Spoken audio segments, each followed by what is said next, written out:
Assalamualaikum warahmatullahi wabarakatuh. Pemirsa Oksigen ID, saat ini kamu sedang menyaksikan Tausiah Harian Ramadan bersama saya Putri Yulianti dan juga Ustadz Kafi. Assalamualaikum Ustadz. Waalaikumsalam warahmatullahi wabarakatuh. Apa kabarnya nih Ustadz? Alhamdulillah. Nampaknya wajahnya cerah ya. Sebentar lagi selesai ya. Iya, Masya Allah. betul, Masya Allah. Baik Ustadz, kita akan terlebih dahulu mendengarkan tausiah dari Ustadz Kafi mengenai memaafkan dan melupakan esensi silaturahmi di hari raya. Dan setelah itu kita juga akan tanya-tanya nih sama Ustadz Kafi mengenai topik hari ini. Baik Ustadz, kalau gitu langsung aja silahkan dimulai tausiahnya. Baik, bismillahirrahmanirrahim. Assalamualaikum warahmatullahi wabarakatuh. Alhamdulillah. Wassalatu wassalamu ala Sayyidina Muhammadin wa ala alihi wa ashabihi ajma'in. Pemirsa Oksigen ID yang dimuliakan Allah Subhanahu wa taala, mudah-mudahan kita mendapatkan keberkahan dari apa yang kita lakukan pada hari ini dan mudah-mudahan diberikan keselamatan dan juga kedamaian selalu. Amin ya rabbal alamin. Kalau kita bicara tentang hari raya Idul Fitri, hari raya Idul Fitri adalah hari raya di mana umat Islam merayakan kemenangan yang luar biasa. Sehabis kita berpuasa selama 30 hari full di bulan Ramadan, kemudian kita merayakan hari Idul Adha yang berkesan sekali untuk kita. Ada tradisi di Indonesia yaitu adalah bersilaturahim dan juga saling maaf-memaafkan. Masya Allah. Sebenarnya bagaimana pandangan Islam mengenai silaturahim dan saling maaf-memaafkan? Baik, yang pertama saling maaf dan memaafkan. Ini termaktub di dalam surah Al-A'raf ayat 199. A'udzubillahi minasyaitonirrajim. Bismillahirrahmanirrahim. Khudhil afwa wa'mur bil 'urf wa'rid 'anil jahilin. Jadilah pemaaf dan ajaklah orang lain dalam kebaikan dan tinggalkanlah orang-orang yang memiliki sifat bodoh. Ini anjuran dari Allah Subhanahu wa taala. Yang pertama, kita harus memiliki sifat pemaaf. Mengapa? Karena sifat pemaaf ini adalah salah satu contoh sifat yang terpuji. Jadi orang yang mampu mengucapkan maaf terlebih dahulu, sesungguhnya dia adalah orang yang terpuji di mata Allah Subhanahu wa taala. Yang kedua, wa'mur bil 'urf. Ajaklah orang lain itu untuk menjadi baik, menjalankan kebaikan dan lain sebagainya. Maka di hari raya biasanya orang mengajak kebaikan tuh dengan bersedekah atau mungkin bahasanya memberikan THR. Betul. Ya, kepada anak-anak, kepada kerabat, keluarga dan lain sebagainya. Wa'rid 'anil jahilin. Nah, ini yang penting. Artinya tinggalkanlah orang-orang yang bodoh. Maksudnya apa? Tinggalkanlah tradisi-tradisi yang tidak ada manfaatnya di hari raya. Atau mungkin tinggalkanlah sesuatu hal yang memang cenderung kepada maksiat kepada Allah Subhanahu wa taala. Seperti ya melakukan hal-hal mubadzir, ya memberikan tumpeng gitu kepada laut, ya yang notabene memang laut juga tidak membutuhkan tumpeng. Ya lebih enak itu tumpeng dikasih kepada kita gitu ya, misalkan gitu ya. Atau tradisi memecahkan telur ya kan yang dibuang, itu kan sayang. Lebih baik kita berikan kepada orang-orang yang membutuhkan. Itu khusus bagi muslim ya. Nah, inilah yang Allah syariatkan di surah Al-A'raf ayat 199. Yang pertama, sifat pemaaf menjadi sifat yang terpuji. Yang kedua, sifat pemaaf itu adalah sifatnya Rasulullah sallallahu alaihi wasallam. Dan yang ketiga, ya, jadi ajang silaturahim kita. Karena orang yang mampu meminta maaf, sesungguhnya mereka adalah orang-orang yang berhati besar. Karena dia mampu menaklukkan egoisnya, rasa tingginya kepada orang lain, sehingga dia mampu mengucapkan kalimat saya meminta maaf. Jadi orang yang dahulu meminta maaf itu sebenarnya orang yang superior karena dia berani mengakui kesalahan. Nah, ada riwayat dalam hadis Rasulullah SAW bersabda, Musa bertanya kepada Allah Subhanahu wa taala, "Ya Allah, sesungguhnya ya sifat apakah ya yang paling mulia di sisimu?" Ternyata apa yang dikatakan Allah Subhanahu wa taala?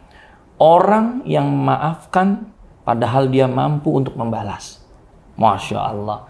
Sesungguhnya dia mampu nih untuk membalas sesuatu hal yang menyakiti dirinya. Tapi dia mampu untuk meminta maaf terlebih dahulu lantaran dia tidak ingin terjadinya konflik.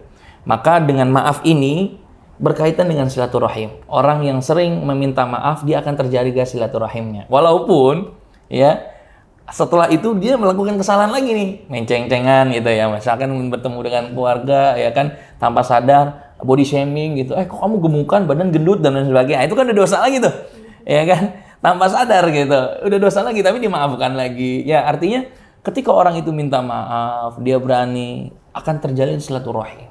Jadi esensi maaf dan silaturahim itu saling menguatkan. Dan Rasulullah SAW bersabda, barang siapa yang ingin ya dipanjangkan umurnya, diluaskan rezekinya, falyasil rahimah.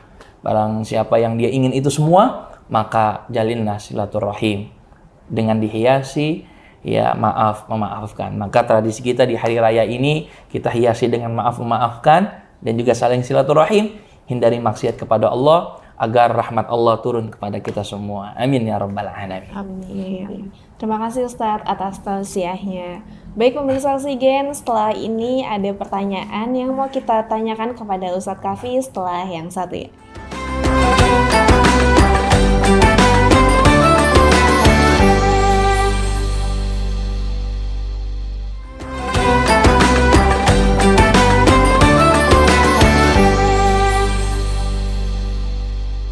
Alhamdulillah kita kembali lagi dalam acara Tausiah Harian Ramadan. Baik Ustadz, kita langsung ke pertanyaannya nih.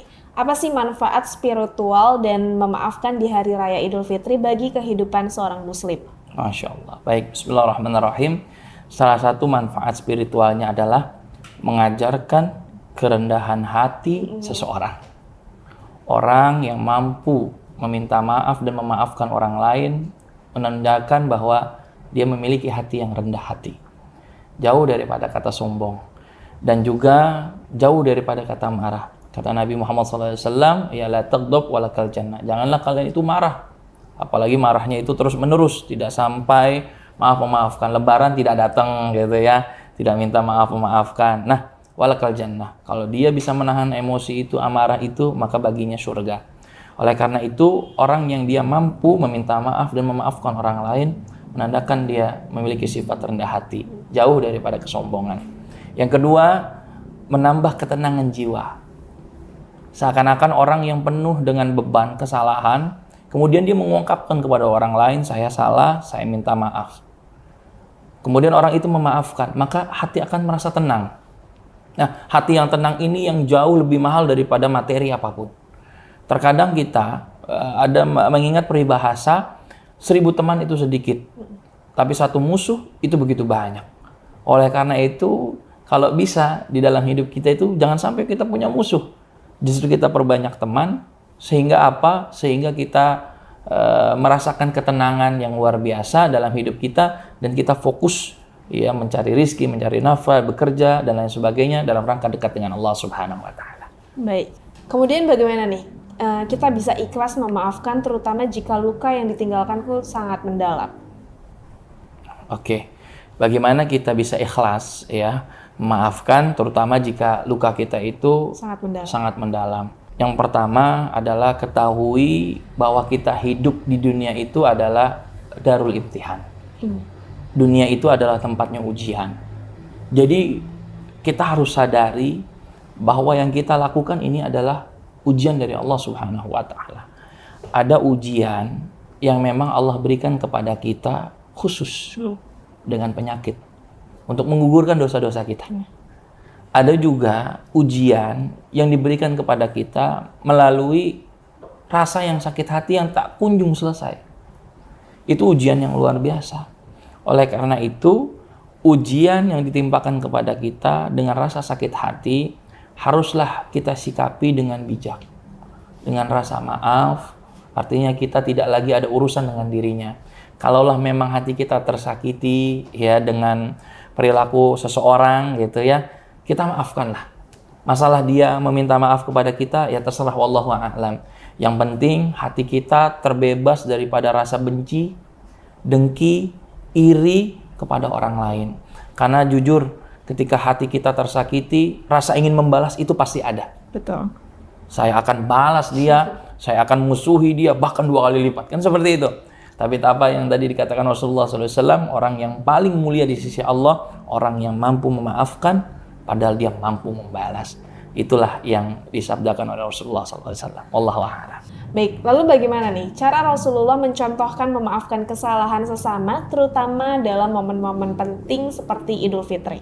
Baik, ada satu momen mungkin lebih berat ya kondisinya ketimbang di hari raya dan lain sebagainya kesalahannya, yaitu bagaimana Nabi Muhammad SAW memiliki sikap yang luar biasa memaafkan kesalahan orang yang telah memutilasi dan membunuh pamannya. Pada saat perang, Sayyidina Hamzah radhiyallahu an menjadi syahid karena terbunuh oleh tombak budak seorang yang bernama Wahsy. Begitu sakit hati Rasulullah SAW. Bahkan oleh sahabat yang lain diceritakan jasadnya itu dimutilasi, kupingnya tidak ada, hidungnya tidak ada. Begitu Nabi melihat jasadnya Sayyidina Hamzah, Nabi menangis. Tak pernah Nabi menangis sejadi-jadinya seperti pada saat itu. Karena Sayyidina Hamzah adalah orang yang melindungi Rasulullah SAW. Paman yang sangat sayang kepada Nabi. Tamengnya Rasulullah SAW. Nabi bersumpah akan membalas, ya, akan membalas tindakan orang kafir Quraisy pada saat itu. Tapi apa kata Allah Subhanahu wa taala? Langsung diingatkan. Wa in aqabtum fa'aqibu bimithli ma uqibtum bih. Kalau kamu ingin membalas, wahai Nabi Muhammad, tinggalkan mereka, balaslah sesuai dengan apa yang mereka lakukan. Tapi apa kata Allah? Wala in sabartum lahuwa khairul lis-sabirin. Apabila kamu sabar, maka itu jauh lebih baik daripada orang-orang yang bersabar. Sudah Nabi orangnya sabar, ternyata ada lagi levelnya lebih tinggi orang-orang yang lebih sabar. Masya Allah. Jadi pernah dalam satu riwayat Nabi itu sampai nggak mau bicara dengan Wahsy karena masih teringat. Jadi lebih baik Nabi itu diam dengan orang yang benar-benar menyakiti dirinya, itu diam. Artinya diam bukan berarti Nabi tidak suka, bukan. Artinya Nabi ini lebih menjaga interaksi. Nah setelah itu barulah Nabi merasa tenang, damai ya setelah memaafkan kesalahannya. Bahkan Wahsy, Hindun dan lain sebagainya, Abu Sufyan, mereka menjadi sahabat Nabi yang cinta kepada Rasulullah SAW. Artinya tidak semua dan melulu kejahatan dibalas dengan kejahatan. Betul. Tapi kejahatan bisa dibalas dengan kebaikan sehingga orang itu pun ikut baik dengan kita. Wallahu a'lam. Baik Ustadz, setelah ini kita akan melanjutkan pertanyaan berikutnya, tapi jeda dulu setelah yang satu ini.